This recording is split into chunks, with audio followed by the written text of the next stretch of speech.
L'État doit pouvoir indemniser sous une forme qu'il convient d'élaborer à partir de groupes de travail. On ne répare pas financièrement l'irréparable. Faut-il une réparation financière pour les descendants d'esclaves?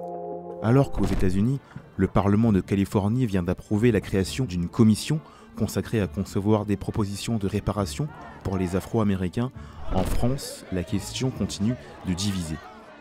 Si Anthony Etelbert, anthropologue et membre du CREFOM, le Conseil représentatif des Français d'Outre-mer, défend cette idée, Serge Letchimy, député apparenté PS de la Martinique, ne croit pas, lui, en ce type de réparation. Je plaide, comme les Africains américains, sur une nécessaire indemnisation, parce qu'avoir travaillé pendant 3 siècles et demi gratuitement en ayant généré la richesse de l'Europe en général et de la France en particulier, il est anormal qu'aujourd'hui, on nous dise « Eh bien, vous n'avez droit à rien ». Si c'est une réparation financière, j'emprunterai à Césaire une formule qu'il a largement diffusée. On ne répare pas financièrement l'irréparable. Les millions de morts, de déportés pendant des siècles et des siècles, comment on comptabilise ça et comment on peut se permettre de mettre un enjeu pécunier sur la tête de chaque victime.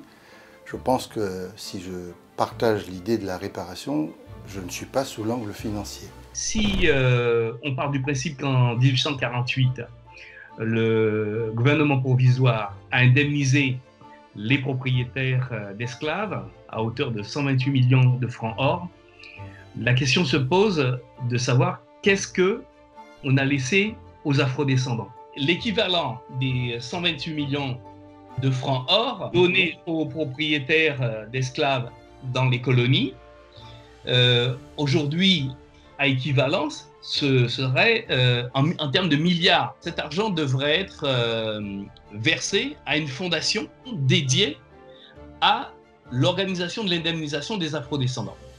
Et sa composition resterait à imaginer de façon à permettre une redistribution ou alors une aide à l'éclosion économique des afrodescendants sur leur territoire, voire ailleurs. C'est dans l'espace public, dans la politique institutionnelle, dans l'organisation de la société, et donner les moyens à ceux qui ont été discriminés par leurs ancêtres puissent trouver les conditions d'émancipation et pas de dépendance financière, et à la fois pour leur peuple. Le raisonnement est peuple, ce raisonnement n'est pas individuel, le raisonnement est pays, le raisonnement est aussi prospérité et progrès. Ici, sur la question de la réparation financière, le député et l'anthropologue s'opposent et ils semblent tomber d'accord sur une nécessaire réforme agraire à mener dans les Antilles françaises.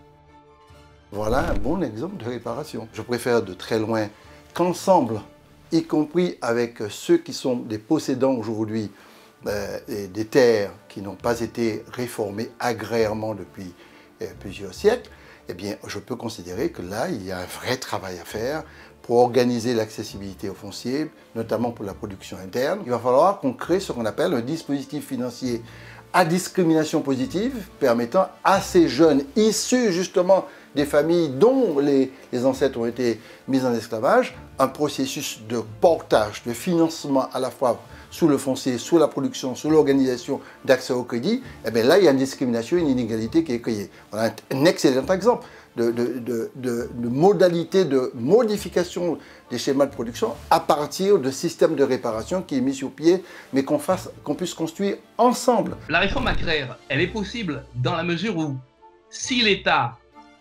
dispose de terres dans les îles, elle doit se poser la question en disant « ces terres-là, normalement, j'aurais dû les redistribuer aux afrodescendants qui sont sur l'île de façon à ce qu'ils aient le même essor économique que les propriétaires d'esclaves à l'époque. »